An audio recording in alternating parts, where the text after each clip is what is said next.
नववर्षातील पहिल्या अंगारकीला दगडूशेठ गणपती चरणी भाविकांची विक्रमी गर्दी. ओम गण गणपते नमहा, गणपती बाप्पा मोरया, जय गणेश मंगलमूर्ती मोरया अशा गणेश नामाच्या जयघोषाने दगडूशेठ गणपती मंदिराचा परिसर दुमदुमून गेला. नववर्षातील पहिली अंगारकी संकष्टी चतुर्थी असल्याने भाविकांनी दगडूशेठ गणपतीच्या दर्शनासाठी पहाटेपासून मोठी गर्दी केली.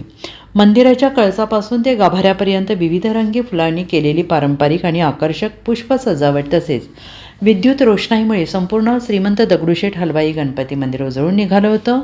श्रीमंत दगडूशेठ हलवाई सार्वजनिक गणपती ट्रस्ट आणि सुवर्णयुग तरुण मित्रमंडळाच्या वतीने अंगारकी संकष्टी चतुर्थीनिमित्त मंदिरात विविध धार्मिक कार्यक्रमांचे आयोजन करण्यात आले होते. यावेळी ब्राह्मणस्पती सूक्त अभिषेक आणि श्री गणेश याग पार पडला. याशिवाय श्रींची मंगल आरती भाविकांच्या मोठ्या उपस्थितीत संपन्न झाली. मंदिरावर करण्यात आलेल्या पुष्प सजावटीसाठी झेंडू, गुलाब, शेवंती आदी फुलांचा वापर करून पारंपरिक सजावट करण्यात आली. सभामंडपातही आकर्षक फुलांची आरास करण्यात आली होती.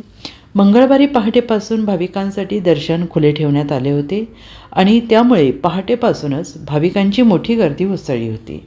श्री तांबडी जोगेश्वरी मंदिर ते अप्पा बळवंत चौकाच्या पुढेपर्यंत भाविकांच्या लांबच लांब रांगा लागल्या होत्या. मंदिर परिसरात आकर्षक तोरणे आणि रांगोळ्यांची सजावट करण्यात आली होती. Bureau report, SBN Marathi, Pune.